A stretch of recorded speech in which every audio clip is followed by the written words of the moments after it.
प्रतिपदा जो नववर्ष चालू होता है हमारा 1 जनवरी से नहीं, चैत्र शुक्ल प्रतिपदा से। अभी तो कुछ नहीं है, इस नववर्ष में ऐसा नया कुछ नहीं है। हमारे नववर्ष जब आएगा तब वृक्षों के पत्ते नए आएंगे, फूल नए आएंगे, हमारे घर में धान भी नया आ जाएगा, हमारे शरीर में जो ऊपर की जो पत्ती जो पट कर जो क्या होता है उसका पतन होता है, हमारे हाथों का भी पतन होता है, नई चमड़ी हमारे ऊपर निकल आती है, क्योंकि सब वर्ष में उस वर्ष में सब कुछ नया ही नया होने लगता है महाराज। अभी जाड़े से ठिठर रहे हैं, कहाँ नववर्ष है।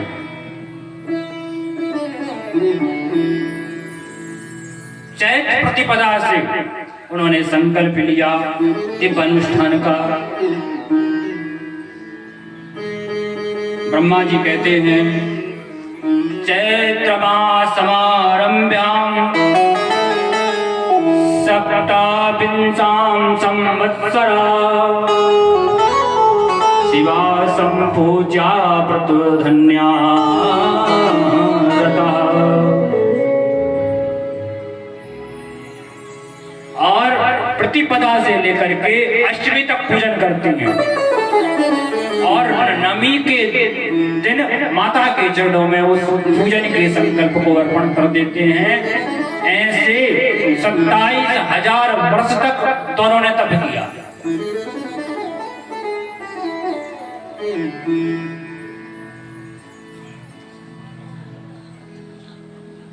जब 27,000 वर्ष पूर्ण हुए तब मां भगवती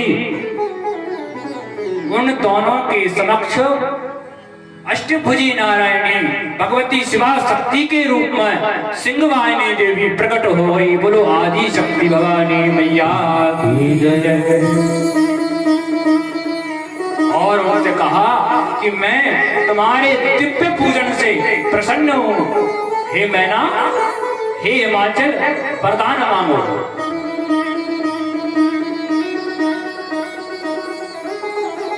मैना कहते हैं देवी प्रत्यक्ष रूपम दृष्ट्वा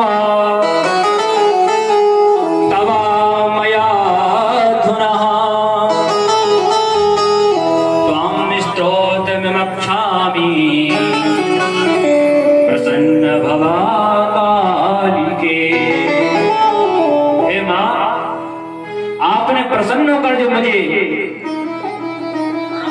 दर्शन दिया है, हे मां कालिके, मैं आपके चरणों में सत कोटि कोटि बार वंदन करती हूँ। हे महामाया, माया मैना कहती है महामाया जगद्धात्री चंडिके लोकाधिधारिणी प्रणमामि महादेवी सर्वकामार्थदायिनी। हे महामाया, हे चंडिके, मैं आहे महामाया, हे स्वरूप्या देवी, आपके चरणों में वंदन करती हूँ। या सृष्टि रूपी विद्याय देवी सृष्टि स्थिति संहार कारणीं च ब्रह्माचित्त शरीर हेतु सा त्वं प्रसीदा नमस्तुते। मैं आपको बार बार वंदन करती हूँ। इस प्रकार बार बार अनेक स्तुतियों से देवी की स्तुति करने लगे। उमा देवी पर, उमा देवी मैना पर अत्यंत प्रसन्न हो गई।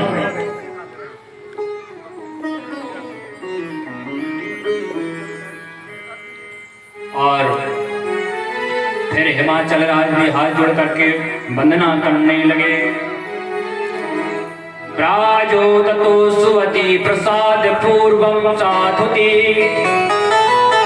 हुतासनाय तेजो राशि महामनः। हे दिव्य राशि, हे दिव्य तेज, आपके चरणों में कोटि कोटि वंदन है।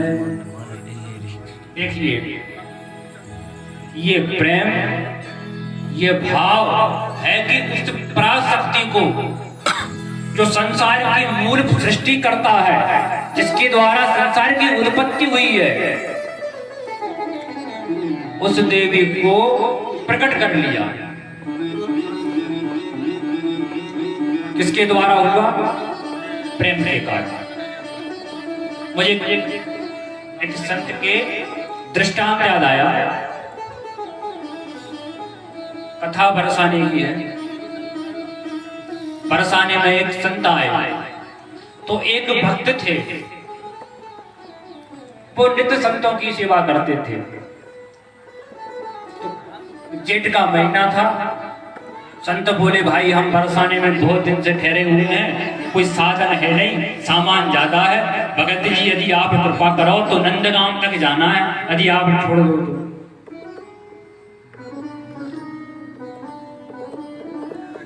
तो वह भक्त बोला ठीक है, अभी तो दोपहर है, कल प्रातः काल 4 बजे चलेंगे, मैं आपको छोड़कर वापस भी आ जाऊंगा, अपन ठंडे में पहुंच जाएंगे, ठंडे में लौट कर आ जाऊंगा।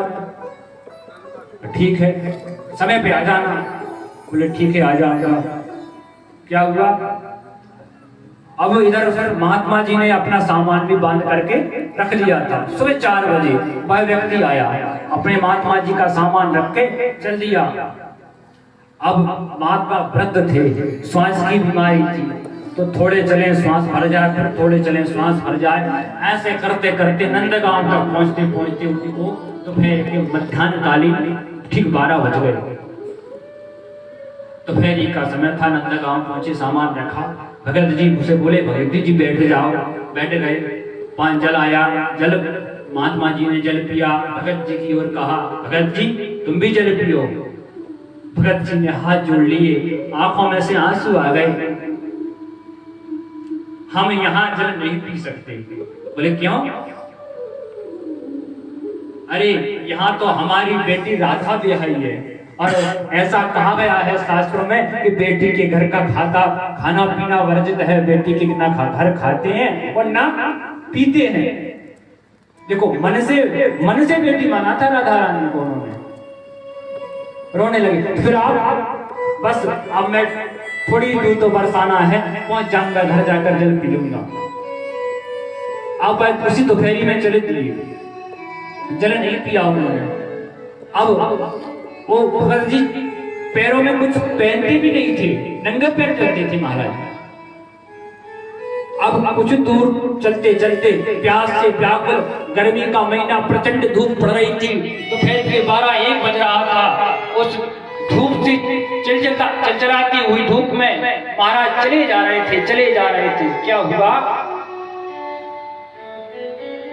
जल ना मिलने के कारण मूर्छा की अवस्था आई, और वो थोड़े चलते चलते मूर्छित होकर जमीन पर गिर पड़े।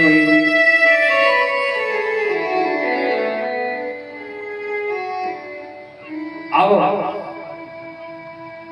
भगवान श्याम सुंदर को लगा देखो मेरी राधा को इन्होंने पुत्री माना है, इनकी सेवा मुझे करना चाहिए।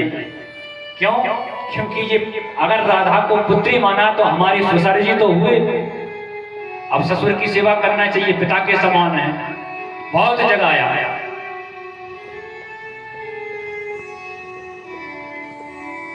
हवा की कहा भगत जी जल पी लीजिए। भगवान बहुत जगह है, लेकिन वो राधा राधा कहते हुए पड़े रहे।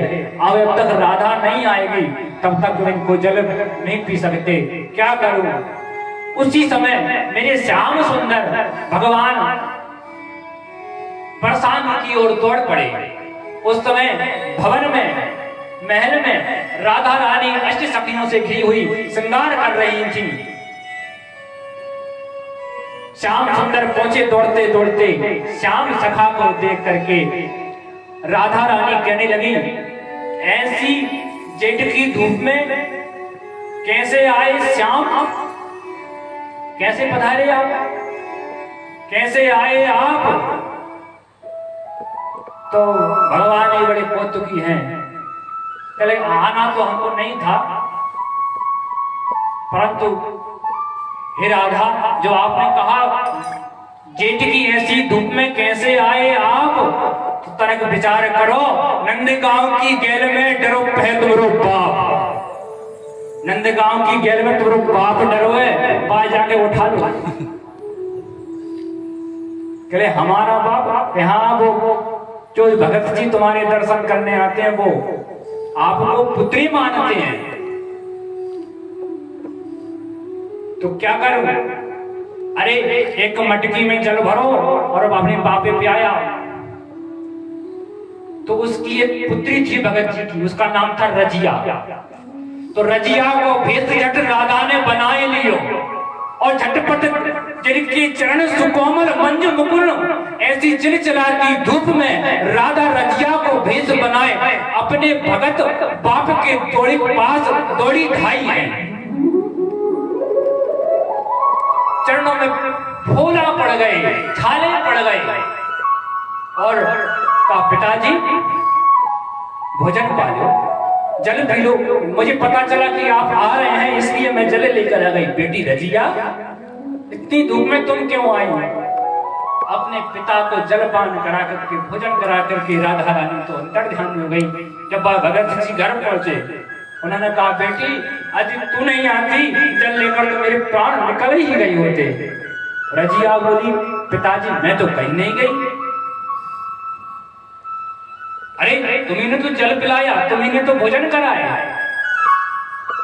अरे पिताजी आपको भ्रम हो गया है, मैं कहीं नहीं गई, मैं तो अभी मेहमान आए थे तो उनको भोजन करा कर अभी बैठी हुई, पर मुझे किसने पिलाया? अरे समझ गया, कोई और नहीं, वो मेरी बेटी राधा ही पहुंच गई थी मुझे पिलाने के लिए। और दौड़कर श्री महल में पहुंच गए।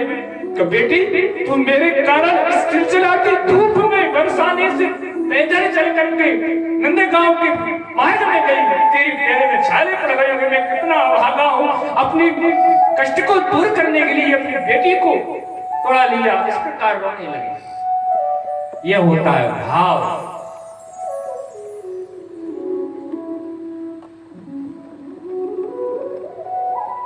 प्रेम से प्रकट हो तुम्हें जाए।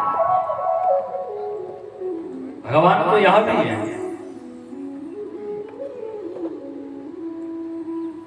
नरसिंह बसे प्रति खम्मन में, नरसिंह भगवान तो यह प्रति खम्मे में बसे हुए हैं, पर काड़न हारो पहलाद कहां। मगर प्रकट करने के लिए पहलाद की आवश्यकता पड़ेगी। दिव्य शक्ति प्रकट हुई और महामाया कहती हैं अब तुम घर जाओ, समय आने पर मैं तुम्हारे घर अवतार लूंगी। दोनों मां का स्मरण करते हुए घर आ गए। आदि शक्ति का जो तेज था वह हिमालय राज के हृदय में समा गया। दिव्य ज्योति जो थी वह हिमालय राज के हृदय में समा गई और हिमालय राज ने मैना की ओर देखा तो उनके मुख से निकलकर वह ज्योति नेत्रों के मार्ग से, मैना के नेत्रों के मार्ग से गर्भ में चली गई।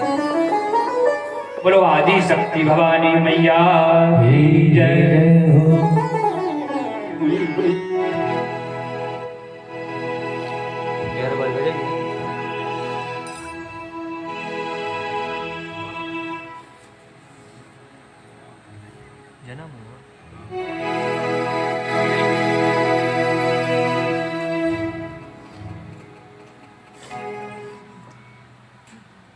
अब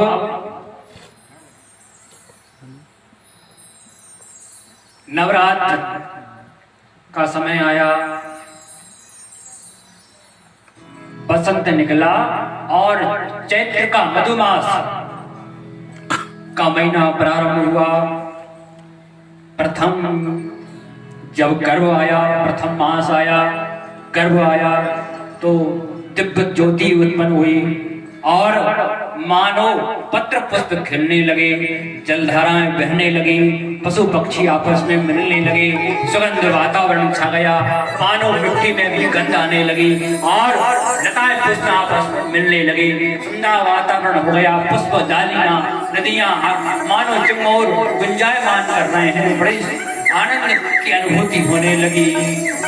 नवरात्रि का प्रथम दिवस, द्वितीय दिवस, तृतीय दिवस निकला और वह पराशक्ति अवतरित होने वाली है, इसलिए सभी देवता आकाश में खड़े हो गए पुष्पों को लेकर के और उसके हाथ जोड़कर विनती करने लगे, माँ आ रही हैं, आप भी हाथ जोड़कर उनका अभिवादन स्वागत करिए माता जी का।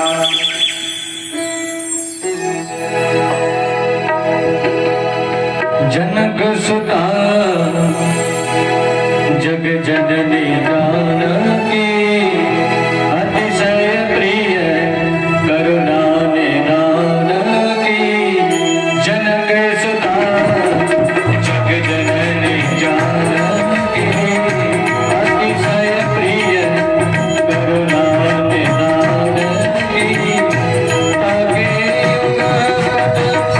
कमल मनाओ जासु कृपा निर्मल भक्ति भाव, जासु कृपा निर्मल भक्ति भाव, जासु कृपा निर्मल भक्ति भाव। जनक सुता जग जननी जानकी, अतिशय प्रिय करुणा निधान की। ताके युग पद कमल मनावो, ताके युग पद कमल मनावो, जासु कृपा निर्मल भक्ति भाव, जासु कृपा निर्मल भक्ति भाव। ब्रह्मा जी कहते हैं चैत्र मास की 9वीं तिथि आई, ब्रह्मा जी कहते हैं वसंत मास मासो नम्या मृगादिशासने अर्धरात्रि समुत्पन्ना गंगा शशि मंडला।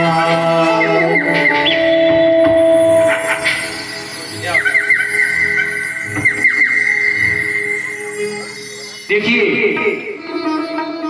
मधुमास चैत्र का महीना 9वीं तिथि मृगशिरा नक्षत्र शिवरात्रि के ठीक 12 बजे भगवती देवी ने हिमाचल के घर जब अवतार धारण कर लिया, पूर्वादि शक्ति भगवान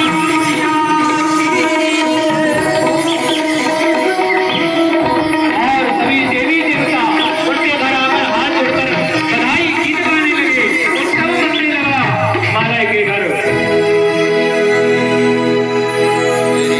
ब्रह्मा जी अपने चारों मुखों से वेद बखान करने लगे, इंद्रादि दिक्पाल देवताएं और देवताओं की पत्नियां अपने मधुर कोयलमय कंठ से सुंदर गीत गाने लगी। मैया जन्म सुन